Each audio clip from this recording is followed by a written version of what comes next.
আসসালামু আলাইকুম। আজকের ক্লাসে আমরা দেখব হচ্ছে ডিলেট অ্যাঙ্কর পয়েন্ট টুলের কাজ। তো আমরা গত ক্লাসে দেখছিলাম হচ্ছে অ্যাড অ্যাঙ্কর পয়েন্ট টুলের কাজ। তো আমরা ডিলেট অ্যাঙ্কর পয়েন্ট টুল কই পাবো? আমরা পেন টুলের ভিতরে রাইট বাটন ক্লিক করলে আমরা দেখব ডিলেট অ্যাঙ্কর পয়েন্ট টুল। ঠিক আছে, এটা হচ্ছে এই যে মাইনাস চিহ্ন দেওয়া আছে সাইড, আপনারা দেখতে পারবেন, মানে এটা কি মাইনাস করে অ্যাঙ্কর পয়েন্টগুলো।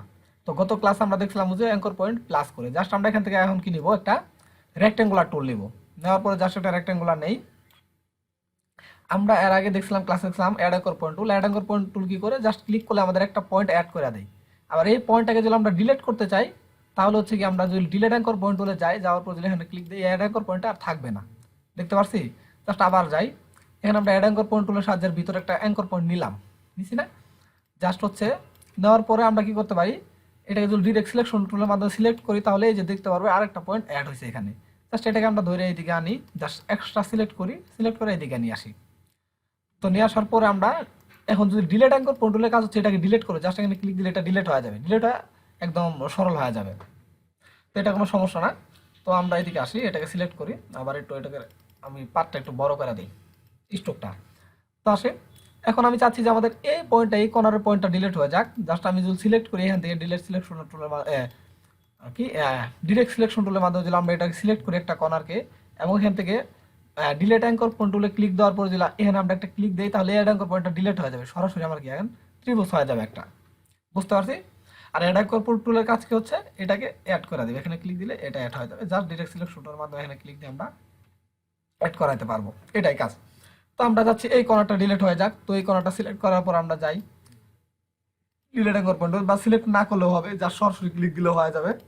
ক্লিক দেই, তাহলে কিন্তু আমাদের সব পয়েন্টগুলো ডিলিট হয়ে যাবে। আমরা কি করতে চাইতেছি এখন, এখন হচ্ছে আমরা যেটা করবো, এখান থেকে একটা আমরা নেব হচ্ছে পলিগন শেপ নেই। ঠিক আছে, পলিগন নেওয়ার পর আমরা একটা ক্লিক দিয়ে একটা পলিগন নিলাম। তো আমরা চাচ্ছি যে এই পলিগনের অ্যাঙ্কর পয়েন্টগুলো আমরা আছে একটা, দুইটা, তিনটা, চারটা, পাঁচটা, ছয়টা আছে। তো সেক্ষেত্রে আমি ডিলেট অ্যাঙ্কর পয়েন্টের মাধ্যমে এটা যদি ডিলিট করতে চাই, জাস্ট একটা ক্লিক দেবো, ডিলিট হয়ে যাবে। এখানে একটা ক্লিক দেবো, ডিলিট হয়ে যাবে। ঠিক আছে, তো এইভাবে কি করতে পারি আমরা, পলিগন শেপগুলোকে আমরা যে কোনো জায়গায় অ্যাঙ্কর পয়েন্টে আমরা মাইনাস করতে পারি। এটা শুধু আপনার অ্যাঙ্কর পয়েন্ট মাইনাস করার কাজে লাগবে। বুঝতে পারছি? আবার এই পয়েন্টটাকে সিলেক্ট করে ডিলিট করবেন, জাস্ট আসি ডিলেট অ্যাঙ্কর পয়েন্ট টুলে, এখানে একটা ক্লিক দিয়ে ডিলিট হয়ে যাবে। জাস্ট তার কাজ হচ্ছে শুধুমাত্র অ্যাঙ্কর পয়েন্টগুলো ডিলিট করা। তো আবার আসি, আমরা এখন চাচ্ছি যে আমরা একটা পেন টুলের মাধ্যমে একটা সরল রেখা নেই, লাইন নেই একটা। তো লাইন নেওয়ার পর আমরা কি করব, এখান থেকে ধরি অ্যাড নিব আগে। অ্যাড নেওয়ার পর এখান থেকে ক্লিক দিলাম, অ্যাড করলাম অ্যাঙ্কর পয়েন্টটাকে। অ্যাড করার পরে ডিরেক্ট সিলেকশন টুলের মাধ্যমে আমরা এই অ্যাঙ্কর পয়েন্টটাকে ক্লিক করে জাস্ট উপর দিকে নিয়ে আসলাম। এখন যদি আমরা এখান থেকে ডিলেট অ্যাঙ্কর পয়েন্ট টুল দিই, তাহলে এটা ডিলেট হওয়া সমান হয়ে যাবে। যদি ক্লিক দিয়ে এখানে সমান হয়ে গেছে, দেখছি? তো আমাদের এই ডিলেট অ্যাঙ্কর পয়েন্ট টুলের কাজ হচ্ছে শুধুমাত্র অ্যাঙ্কর পয়েন্টগুলোকে ডিলেট করা, তাছাড়া তার কোনো কাজ নাই।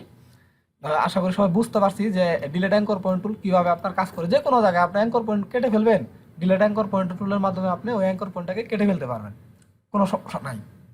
তো আজকের ক্লাসটা এই পর্যন্তই, আশা করি সবাই বুঝতে পারছেন। আসসালামু আলাইকুম।